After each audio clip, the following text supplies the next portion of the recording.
Welcome. Tonight, we're going to drift back through time, not with footsteps, but with pillows. We'll explore the object that cradles our dreams, the bed, an object so intimate, so familiar, that we rarely stop to wonder how it came to be.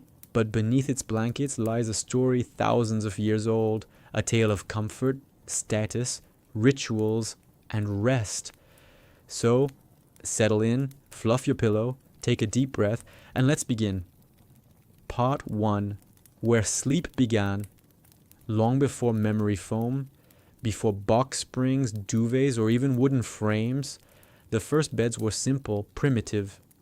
Early humans slept on piles of leaves and straw, raised slightly off the cold ground. Archaeologists discovered a 77,000-year-old mattress in a cave in South Africa, a layer of grass and ash meant to keep bugs away and provide softness. But for most of ancient history, people slept on whatever the earth gave them. A bed was a patch of warmth. Part 2. Egyptian elegance.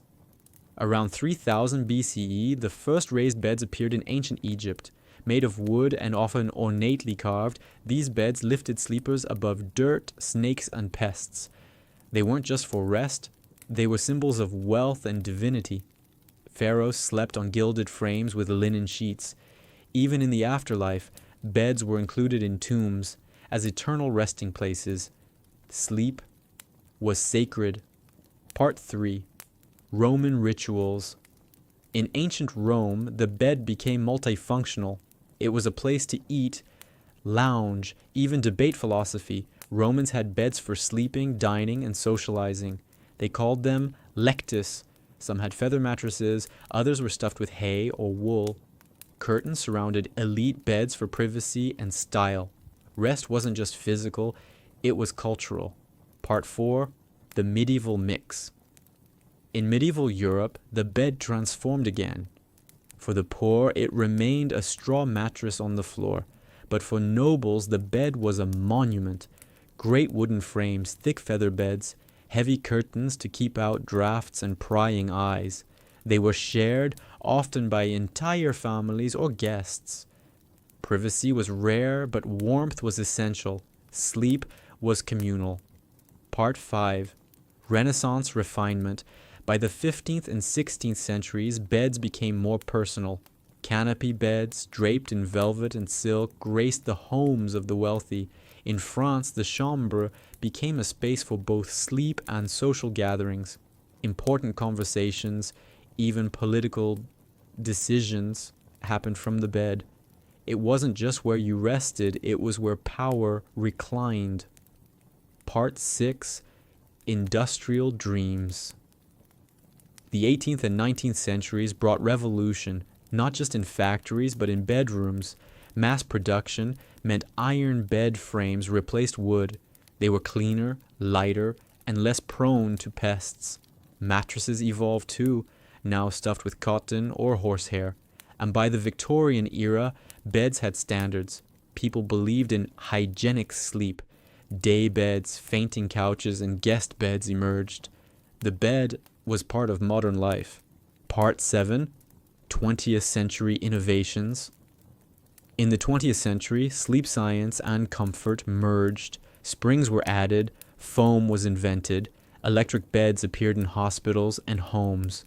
By the 1950s, advertising made beds aspirational. They weren't just for sleeping, they were for watching TV, reading, lounging. And later, memory foam changed the game again. NASA had a hand in that. We weren't just dreaming in bed, we were dreaming about beds. Part 8. Cultural differences around the world. The idea of the bed varies. In Japan, futons are rolled up and stored during the day. In parts of Latin America, hammocks swing in breezy rooms. In Scandinavian countries, separate blankets are common between partners. In some places, sleeping on the floor is still the norm, connected to spirituality and health. The way we rest is as diverse as we are. Part 9. The bed as a mirror. Beds don't just reflect sleep, they reflect society. They show how we think about privacy, about relationships, about wealth, health, and intimacy. From the marital bed, to the sick bed, to the deathbed, each phase of life passes through it. Part 10.